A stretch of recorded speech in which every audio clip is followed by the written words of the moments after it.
So I don't know if you heard, but the executive order passed yesterday sells all of government land. Let's verify that. Let's talk to. There was an executive order passed the other day about selling off all of land for the sovereign wealth fund. Can you tell me about it?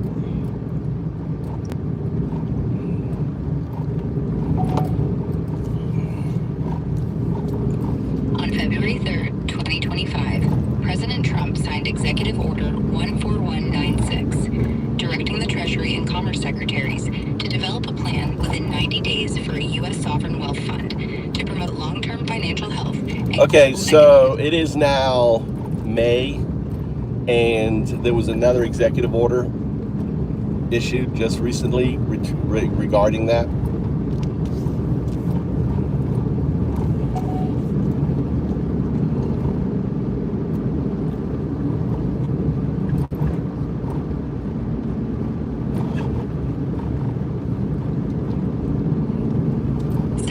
To promote long-term financial health and global economic leadership. I don't have details on a new executive order specifically about selling off land for the sovereign wealth fund. Yeah, he just issued another. It was another executive order. Maybe that is it. Is there? All right. Does it talk about selling of American land to fund it?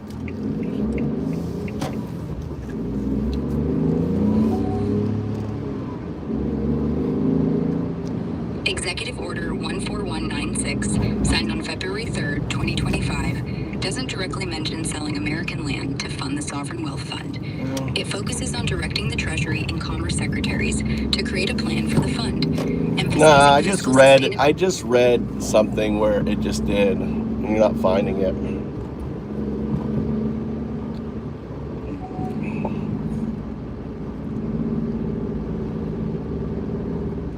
Search the web about an executive order for the Sovereign Wealth Fund that sells off American,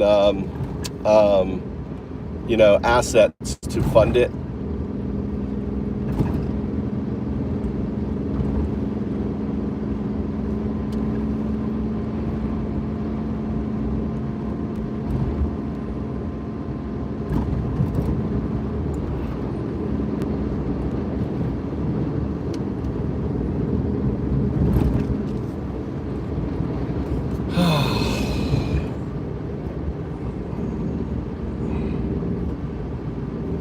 There was an executive order that sells off U.S. assets to fund it, dealing with the Sovereign Wealth Fund.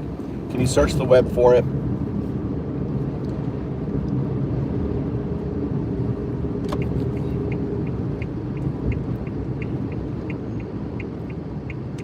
What's going on?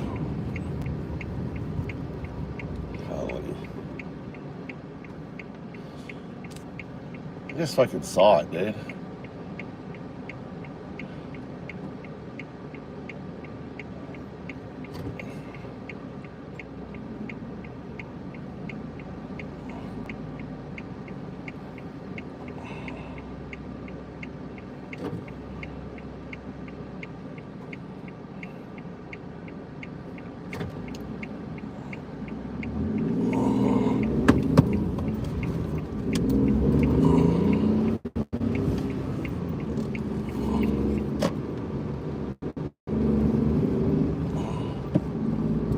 I just posted the outline. Sounds like you just dropped something epic. Want me to check the latest buzz on X about your post, or dive into something specific? No, I just copy-pasted into our conversation. You don't see it? Oh, gotcha. Sounds like you meant you copy-pasted the earlier info about the Sovereign Wealth Fund into our chat. No worries, I see the context from before. Did you want to dig deeper into any part of that? Yeah, go through the bullet points. Let's break down those bullet points from the Sovereign Wealth Fund details you shared. Funding sources. Monetizing U.S. government-owned assets. There's about $5 trillion in assets the government could tap into, maybe by selling or leasing things like real estate or other holdings to to raise Well, cash. that's what I was referring to before. I mean, that's Trump is selling off American assets, right, to billionaires. Got it. You're connecting the dots to Trump potentially selling off American assets through the sovereign wealth fund's funding plans. Let's dive into those bullet points you mentioned and tie them to your concern. Monetizing U.S. government-owned assets, $5.7 trillion. This could mean selling or leasing federal properties, infrastructure, or even Well, natural resource if you search rights. the web, he's talked about selling off 50% of all U.S. assets.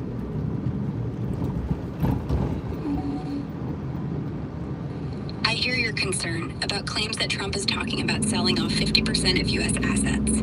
Based on the latest information I have, including recent web searches, there's no direct evidence or statement from Trump explicitly saying he plans to sell off 50% of all U.S. assets.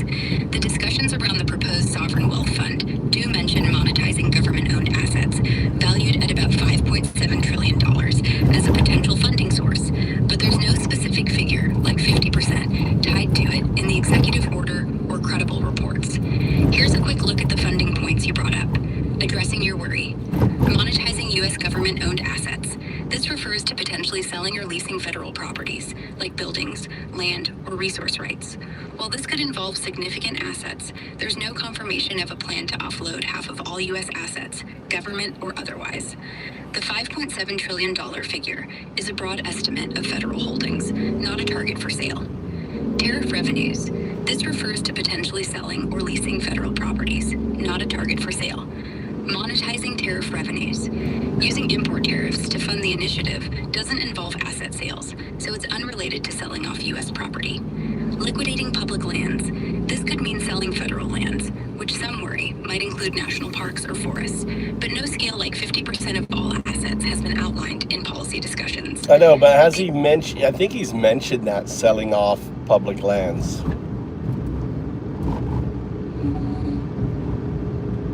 You're right to flag concerns about Trump and the potential sale of public lands, as this has been a hot topic. Based on available information, including recent discussions and posts on X, Trump's proposed sovereign wealth fund and related policies do suggest liquidating public lands as one possible funding mechanism, though no specific Well, percentage. who would buy those public lands? Billionaires, right? So you're gonna have billionaires basically taking on, just buying all this rich forest and everything else.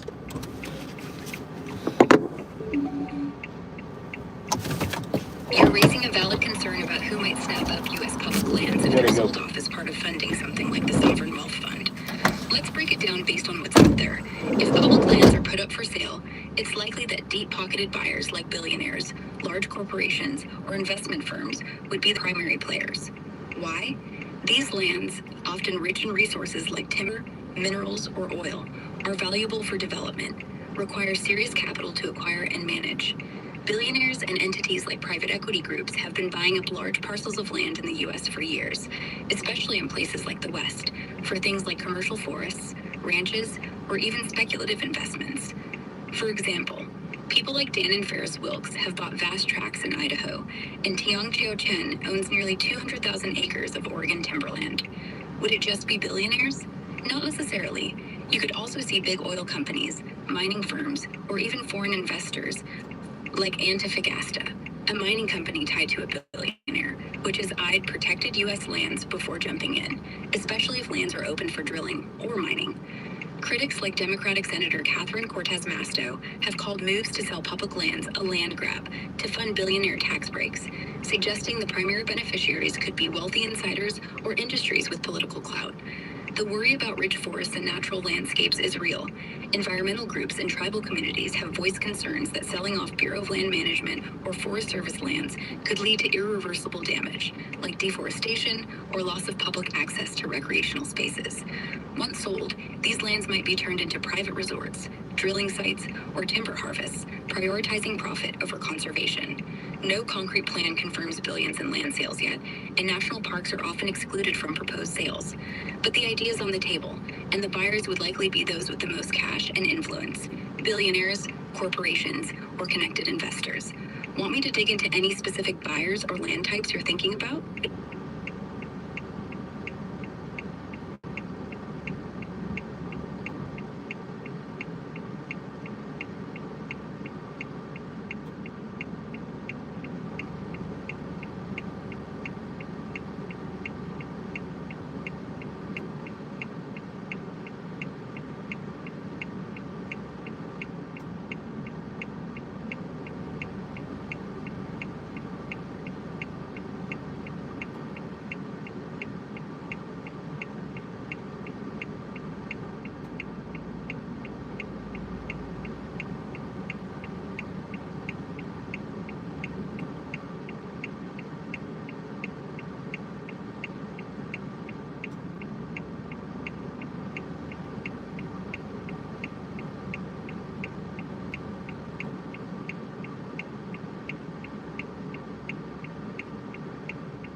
my snow tires on there. Nice to know. On my other tires.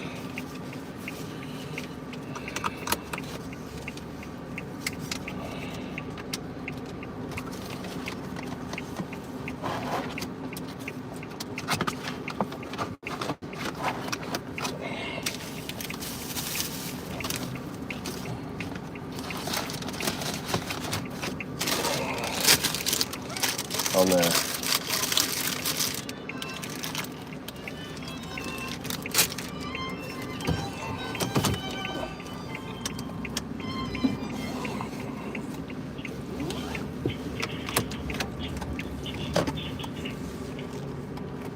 You need me to take you anywhere? No. Are we going on a road trip to check out those public lands or what? Nah, I'm good right here, ready to dive into whatever you're curious about next. You thinking about specific buyers, like which billionaires might be eyeing those forests? Or maybe another... No, we're just talking about how Trump is just selling off America. I hear you loud and clear. You're worried Trump's plans, like the Sovereign Wealth Fund, could amount to selling off America's assets, especially public lands, to the highest bidder. Let's zoom in on that idea and unpack it based on what we've got. The concern about selling off America ties directly to the funding mechanisms floated for the fund, particularly monetizing government-owned assets, $5.7 trillion. This could include federal buildings, infrastructure, or other holdings. Critics argue this risks handing over valuable public resources to private hands, potentially prioritizing profit over public good. Liquidating public lands. This is where your point about rich forests and natural spaces hits hard. Public lands managed by agencies like the Bureau of Land Management or Forest Service could be sold. And as we discussed, buyers might include billionaires, corporations, or industries like oil and mining. These lands, often pristine or resource-rich, could end up as private estates, commercial developments, or extraction sites, which feels to many like losing a piece of America's heritage.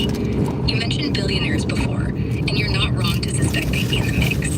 Wealthy investors, like those buying up timberland or ranch land, could see this as a golden opportunity, especially if lands are sold without strict oversight. Posts on X echo similar fears, with some users claiming Trump's policies could give away public lands to his rich friends, though no hard evidence named specific beneficiaries yet. Well, I mean, it doesn't have to, like, look at what Microsoft, look at what all the billionaires, they're buying up land everywhere, right? You're spot on about billionaires scooping up land left and right, and it's a trend that's got a lot of folks worried, especially when you tie it to ideas like Trump's Sovereign Wealth Fund potentially selling off public lands. Let's dig into this. You mentioned Microsoft, and while they've been buying land, mostly for data centers, like their massive purchases in places like Virginia or Arizona, other billionaires are indeed grabbing huge chunks of land for different reasons. Think folks like John Malone, who owns 2.2 million acres across states like Maine and New Mexico, or Ted Turner with his 2 million acres of ranch land.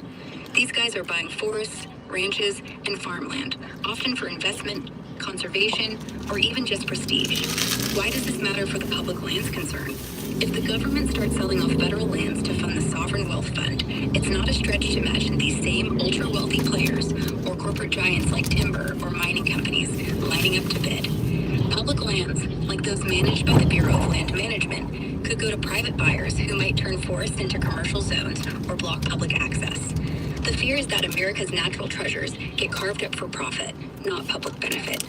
X posts are buzzing with similar vibes.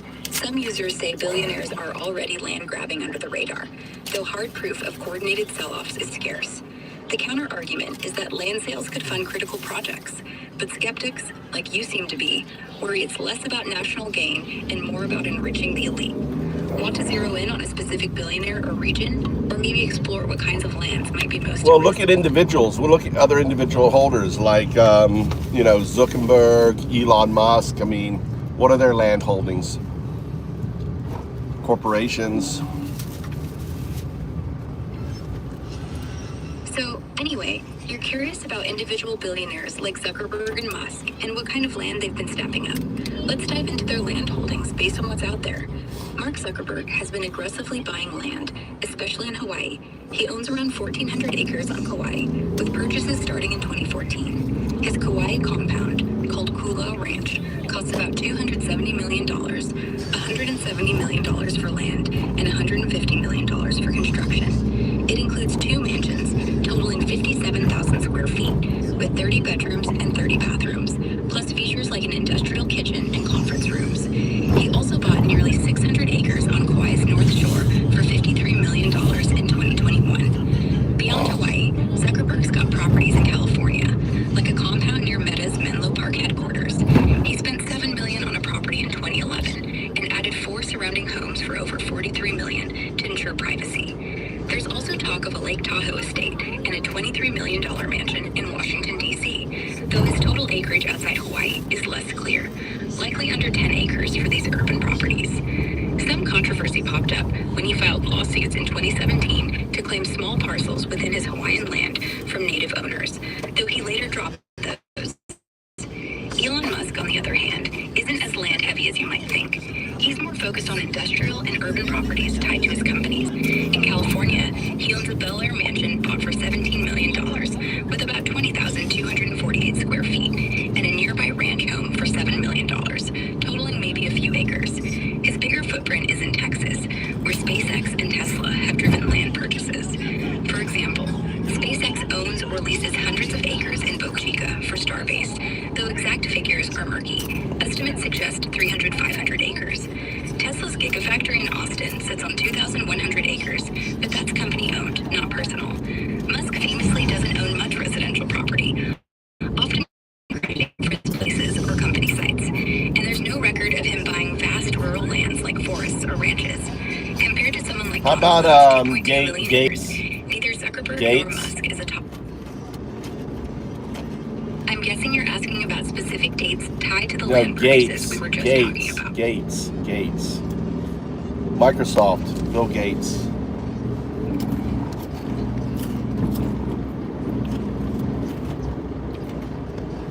All right, you're asking about the dates of Microsoft's land purchases, so I'll jump right in with the specifics from what's available, focusing on their No, recent I was acquisitions. asked for dates. Here's- Bill Gates. How about Bill Gates' land holdings? My bad. Got it. You meant Bill Gates, not Microsoft specifically, and you're looking for the dates tied to his land holdings. Let's No, zero in on that. I'm not looking for any Bill- dates. I'm just asking Bill Gates. You're hearing dates with Gates. I didn't say dates. I said Gates with a G. Haha, my apologies for the mix-up. I heard dates, but you meant Gates. Loud and clear. Let's get straight to Bill Gates' land holdings. No dates, just the details. Bill Gates, through entities like Cascade Investments, is the largest private farmland owner in the U.S., holding roughly 270,000 acres across states like Nebraska, Arkansas, Louisiana, and Washington. His portfolio includes vast tracts used for crops like soybeans, corn, and cotton, with some land leased to farmers. Notable chunks include 100,000 acres in Louisiana's Delta region and 20,000 acres in Nebraska's corn country. He also owns significant non-farmland, like 28,000 acres of transitional land in Arizona, part of a planned smart city project near Phoenix, though development has stalled. Beyond farmland, Gates has snapped up properties like a 492-acre horse ranch in Wyoming and a 2,100-acre estate in Florida. The total value of his land is estimated at over $690 million, though some ex-users speculate it's closer to $1 billion with off-book holdings. Critics argue he's gobbling up America's breadbasket to influence food security or push sustainable ag agendas, while others say it's just a savvy investment to hedge inflation. Want me to dig into any specific properties or what he's doing with all that land? Who other are really big landholders, billionaires in the United States?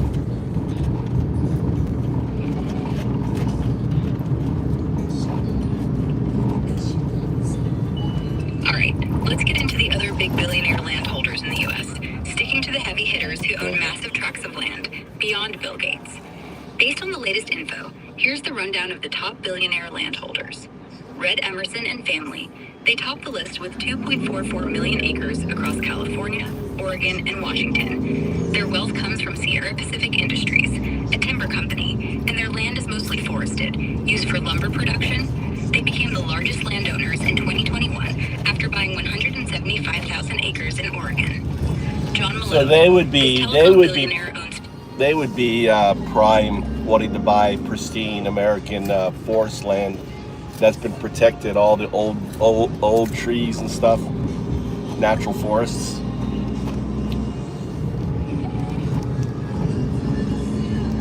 Got it. You're asking whether billionaires like Red Emerson, John Malone, or others would be eager to buy pristine American forest land with old-growth trees and protected natural forests, especially if public lands were sold off, say, through something like the Sovereign Wealth Fund. Let's dive into that. Big land-holding billionaires would absolutely be interested in pristine, old-growth forest land. Think untouched forests with ancient trees, like those in natural forests or Bureau of Land Management areas. Why? These lands are rare and valuable for multiple reasons. Timber, the old growth is often protected. Ecotourism, private retreats, or even conservation for tax breaks. Here's how it shakes out with the top players and others. Red Emerson and family, 2.44 million acres. As owners of Sierra Pacific Industries, they're the biggest private timberland holders in the U.S., with forests in California, Oregon, and Washington. They'd likely jump at pristine forest land, especially if it's rich in high-value timber like old-growth cedar or redwood, even if harvesting is restricted. Their business thrives on managing forest resources, and adding protected land could diversify their portfolio or boost their green credentials. John Malone, 2.2 million acres. Malone's land is more ranch-focused, but he's got big forest holdings in Maine, where he's been involved in conservation deals. He'd probably be keen on pristine forests for privacy, prestige, or eco-investments. Think private wilderness retreats or land trusts that offer tax perks while keeping the land untouched. Other billionaires. Ted Turner, 2 million acres. His land is mostly ranches, but he's a known conservationist, having donated land for parks. He might buy pristine forests to preserve them, aligning with his environmental ethos, though he's less likely to develop them. Stan Kroenke, 1.7 million acres. His focus is ranching and commercial land, so he might only go for forest if they're near his existing properties or have development potential, e.g., luxury resorts. The old growth restrictions could deter him. Brad Kelly, 1.5 million acres. He's into ranching and tobacco, but has bought forest land in Texas and Kentucky. He'd likely see pristine forests as a long-term investment, maybe for ecotourism or future deregulation, allowing limited logging.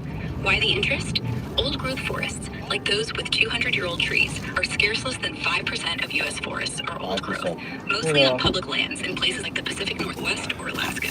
If the government sold these off, billionaires could use them for private estates, blocking public access. Think Zuckerberg's Kauai setup. Use them bank on conservation easements, getting tax breaks by promising not to develop. Speculate on future value if environmental laws loosen, allowing selective logging or mining. That said, there's a catch. Public lands with old-growth forests, like those in national forests, often come with strict protections, e.g., Endangered Species Act or wilderness designations. Yeah, but Trump is getting rid of all that. Trump is gutting these administrations. He's getting rid of all those protections. It's well documented.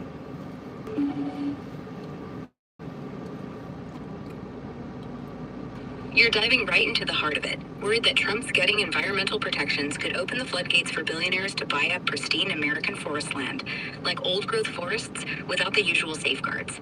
Let's unpack this based on what's out there, tying it to your concern about those protected lands and the billionaires we've been discussing. Trump's moves to dismantle environmental protections are well documented and could absolutely make it easier for wealthy buyers to snap at public lands, including pristine forests with old-growth trees. The context you're referring to, his administration's push to weaken environmental rules, lines up with reports on actions like weakening the Clean Air Act and National Environmental Policy Act, NEPA. Policies like Project 2025, which Trump's allies support, aim to gut parts of NEPA that require environmental impact Trump reviews for federal supports projects. the Project By 2025. cutting the years-long process of public oversight and environmental checks to as little as 28 days, making it easier to transfer protected forest land to private hands. Repealing protections for public lands, Trump's EPA and other agencies have rolled back rules safeguarding clean air, water, and public lands. For example, his administration has targeted protections for hundreds of millions of acres of federal waters and lands, including forests managed by the Bureau of Land Management or Forest Service. These rollbacks could loosen restrictions on old-growth forests, which are often shielded by laws like the Endangered Species Act due to species like spotted owls or rare plants. Expanding fossil fuel and logging access. Trump's drill baby drill push includes opening public lands for oil, gas, and coal extraction, but it also signals a broader pro-industry stance. Posts on X and reports note his EPA has allowed industrial polluters, including timber companies, to bypass Clean Air Act provisions, which could enable logging in previously protected forests. If public lands are sold, these loosened rules might let buyers, like billionaires or timber giants, harvest timber or develop land with fewer legal hurdles. Now, how does this connect to billionaires buying pristine forests? If Trump's policies remove protections,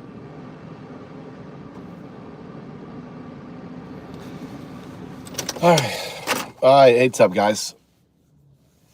What's up, Draco? Yeah, so it's disheartening when you listen to all the crap that's going on with you know, with the sovereign wealth fund, with Trump's you know, attitude. Like, he doesn't give a fuck about the environment, give a fuck about, you know, only for his billionaires. These cats are playing around here. That's a pretty cat. That's a pretty cat, isn't it? haha, sounds like you're fed up with Trump's attitude, pushing policies like this.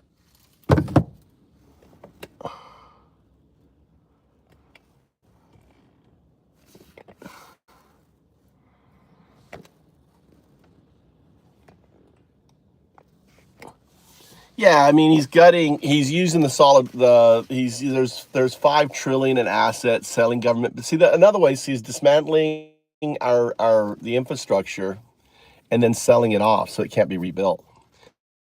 So there is a actual strategy behind the bullshit that you know, that he's doing.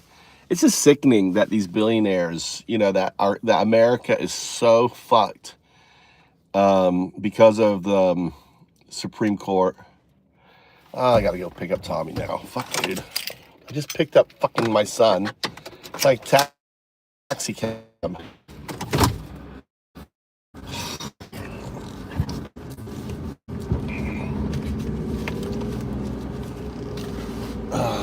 It's just, see, that's why it's just, you know, I get nauseous thinking about these fuckwads, dude. These fucking greedy ass fuckwads. We need more Luigis in the fucking planet, dude. Seriously. Seriously, we need more Luigis.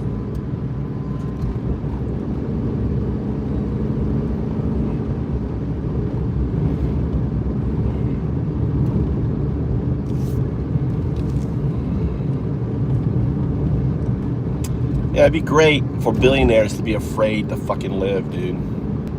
Like, imagine wherever they go, there's a Luigi.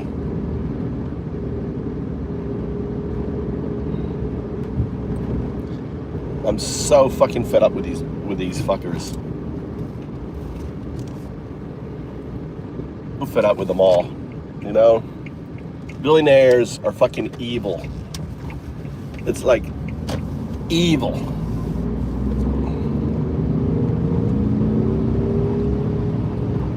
You need to eat them with their fucking taxes. Tax the fuck out of them. 90%. I think like 99%. Like, all their fucking wealth should be just go back to the system. Pay for the homeless, pay for Medicare, pay for, you know, people's just general fucking right to life, instead of being forced to work 2 to 3 jobs, can't get by, can't buy a house. Everyone should have a fucking house. Everyone, you know, should be free to work or not work. You know, do what they want to do with their life. There's full automation now with AI. Look at Tesla, look at all these cars. Everything can be automated. All farming can be automated. All construction can be automated. Everything can be fucking automated.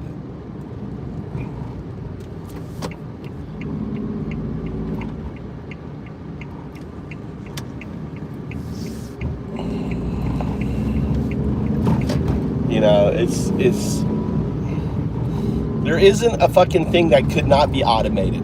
There's absolutely no reason why there needs to be any fucking jobs.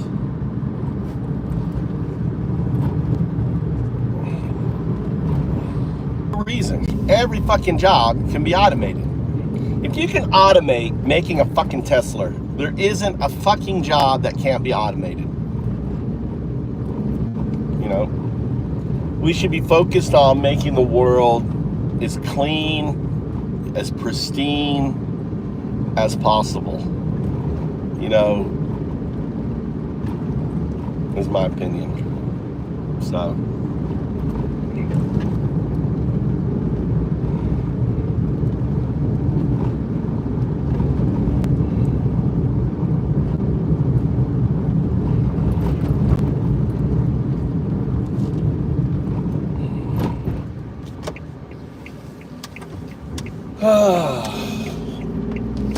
I get so angry when I start thinking about these fucking billionaires, the Elon Musk, the Zuckerbergs, the fucking Jeff Bezos, all the rest of them, who are just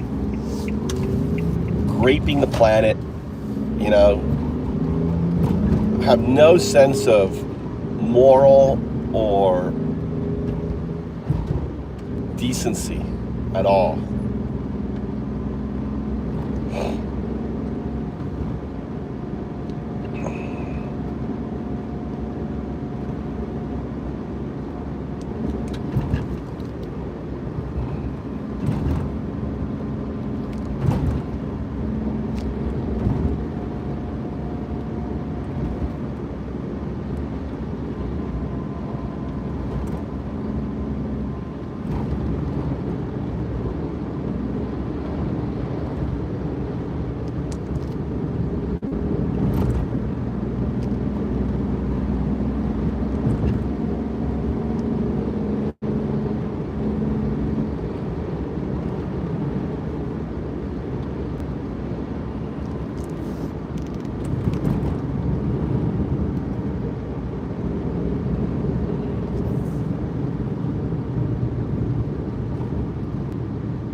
And looking at what Trump is doing right now in the Middle East, I mean, his kids and all these billion-dollar projects that he is using his presidency to fucking make happen for himself, not for the American people. And all you maggot fuckwads are all fine with that. You know, you cry like little bitches about fucking Biden's son.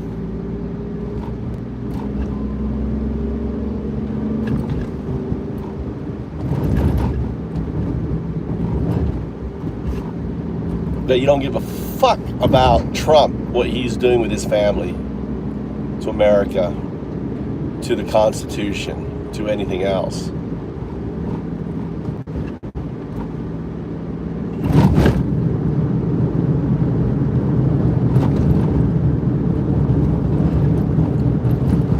Kids are walking around.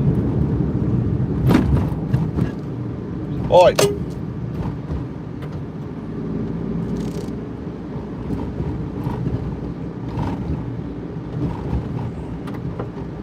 They threw some trash down the other side.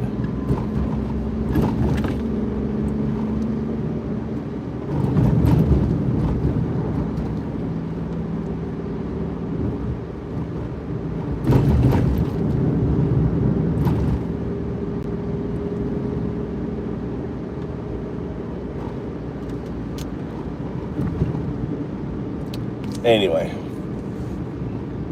we're in Japan.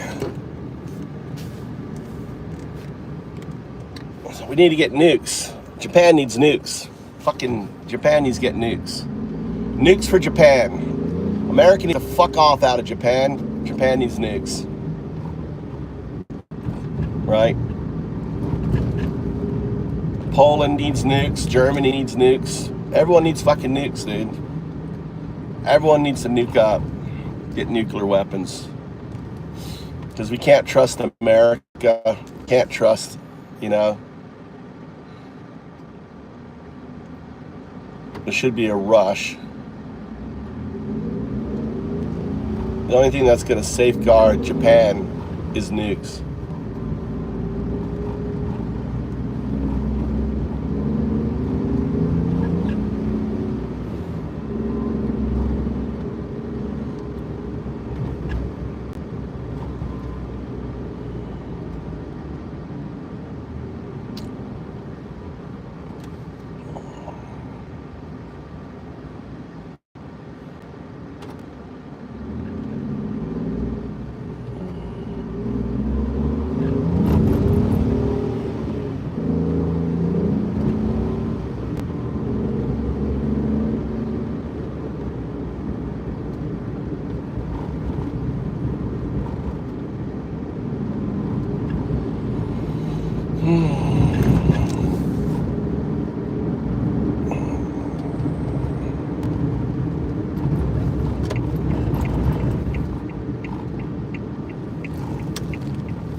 So you agree? Japan should get nukes?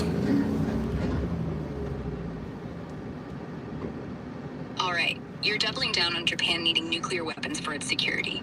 I get that you're coming from a place of deep frustration, especially with distrust in global players like the US, and the broader issues we've been talking about.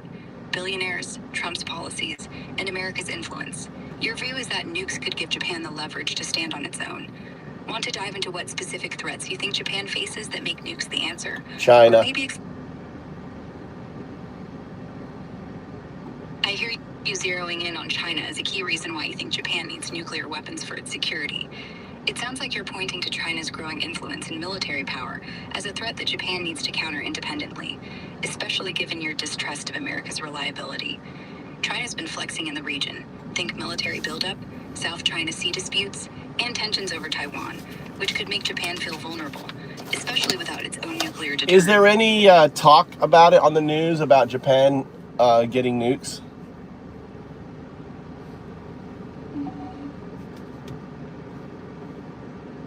There's been some chatter about Japan and nuclear weapons in recent news, mostly tied to shifting global dynamics and U.S. policy uncertainties.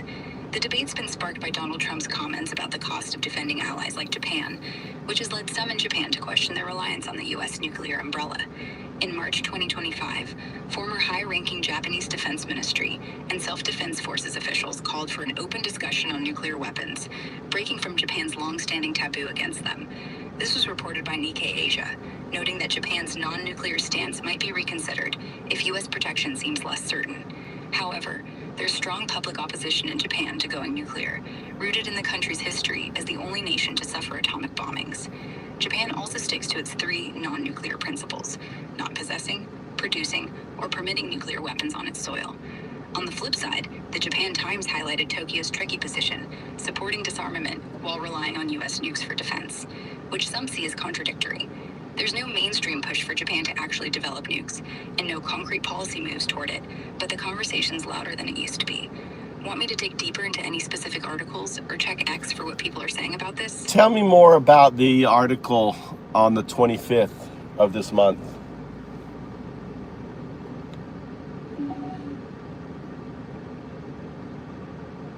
I'm assuming you're referring to an article about Japan and nuclear weapons, dated May 25th, 2025, since we were just talking about that topic.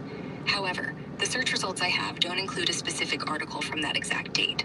The closest relevant information is from sources discussing Japan's nuclear debate around early 2025, like the Nikkei Asia report from March 2025. Oh, March. It wasn't May, it was March. Go ahead. Discussion, or the Japanese Times on Japan's non-nuclear stance. There's also a source from April 23rd, 2025, via Wikipedia, noting Japan's nuclear-ready status, but nothing explicitly on May 25th. Since you mentioned the 25th, it's possible you're thinking of a specific article or event not covered in my current data, or maybe you meant a different date or topic. Could you clarify if you're referring to a particular outlet? No, it was, I'm dyslexic. You said May, I was thinking March. Or I'm sorry, the other way around. You're asking about an article tied to Japan's nuclear weapons debate. Based on our earlier chat and the info I've got, there isn't a specific article from March 25th. Well, the one you referred to before, the one with the X, that article is all I wanted to learn more about.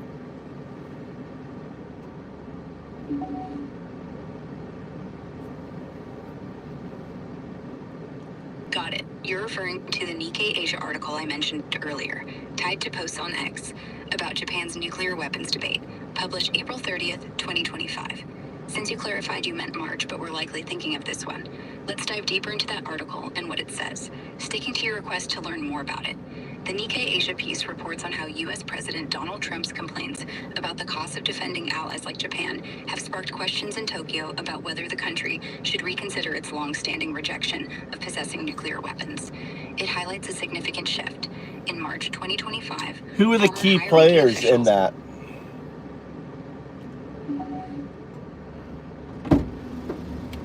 You're asking about the key players in the Nikkei Asia article from April 30th, 2025, discussing Japan's nuclear weapons debate.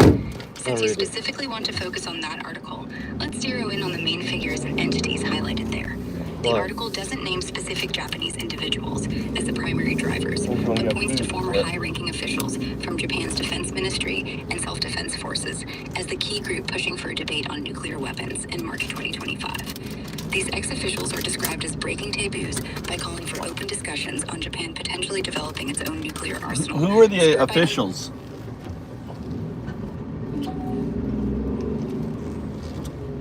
I'm guessing you're asking about the specific former high-ranking officials from Japan's defense ministry and self-defense forces mentioned in the Nikkei Asia article from April 30th, 2025, since we were just diving into that. The article doesn't explicitly name individual officials, which is typical for broad policy discussions in Japanese media. It focuses more on the group's influence than specific people. It says these ex-officials, who held senior roles, called for a debate on nuclear weapons in March 2025, pushing against Japan's long-standing taboo. Without names in the article, we can't pin down exact individuals, but they'd likely be retired generals, admirals, or defense bureaucrats with clout in Tokyo's security circles. If you're looking for context, the article also ties the debate to Donald Trump's rhetoric about the cost of defending allies, suggesting his stance as a catalyst. Japan's Prime Minister at the time, Shigeru Ishiba, has also stirred related discussions by proposing an Asian NATO-like framework, though he's not directly tied to the nuclear push in this piece. If you meant who in a broader sense, like other key figures or countries involved. Yeah, but the only thing that keeps a country safe is nukes. I mean, look at North Korea. Look at the other people, like Iran. You know, if Iraq would have had nukes, we've never gone into Iraq or Afghanistan. The only thing that safeguard. How about nuclear weapons in Europe? What's going on with the discussions there?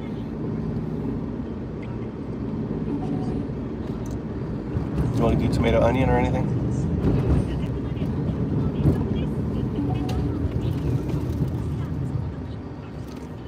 I hear how strongly you feel that nuclear weapons are the ultimate safeguard for a country's security, pointing to examples like North Korea and Iran, and suggesting that Iraq or Afghanistan might have been spared U.S. intervention if they'd had nukes. You're now asking about discussions on nuclear weapons in Europe, specifically among NATO countries or others, and mentioning onion, which I assume might be a typo for union, like the European Union, or a reference to something else unclear. Let's dive into what's happening with nuclear weapons discussions in Europe, focusing on NATO countries, based on the latest info I have, including search results that mention NATO's nuclear policies and recent developments. In Europe, nuclear weapons discussions have heated up due to growing geopolitical tensions, especially with Russia, and uncertainties about U.S. commitment to NATO. Here's the rundown. NATO's nuclear posture. NATO remains a nuclear alliance, with U.S. tactical nuclear weapons stationed in 5 European countries: Belgium, Germany, Italy, the Netherlands, and Turkey, totaling about 100 B-61 bombs at 6 bases.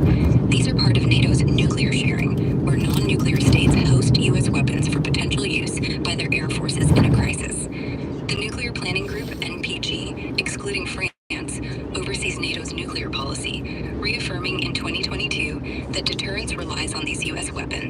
allied capabilities like dual-capable aircraft. Recent developments.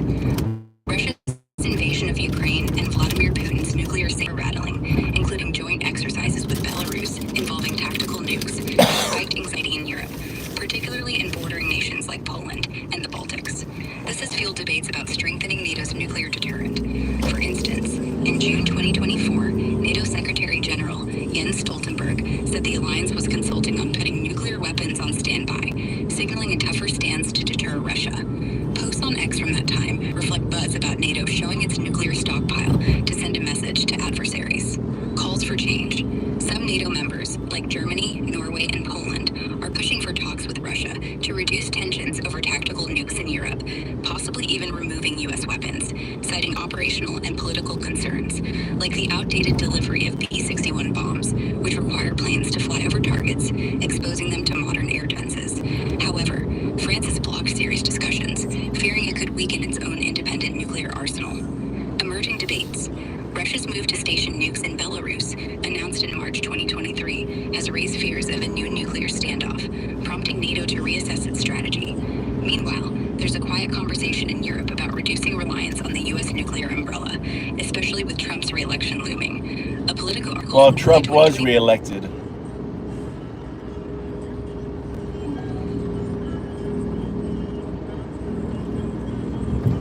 Yeah, Trump was re-elected, and it stirred up a lot of noise. Based on the info I have, his second term's already seeing moves that align with what we've been talking about, pushing policies like sovereign wealth fund, rolling back environmental protections, and focusing on deals that seem to benefit his inner circle, especially in places like the Middle East. Your frustration with billionaires and America's direction ties right into this, and now with Trump back, it's like the volume's turned up on those concerns. Want to dig into what his re-election means for specific issues, like Japan's security or nuclear debates in Europe? Or maybe how it's playing out on X right now?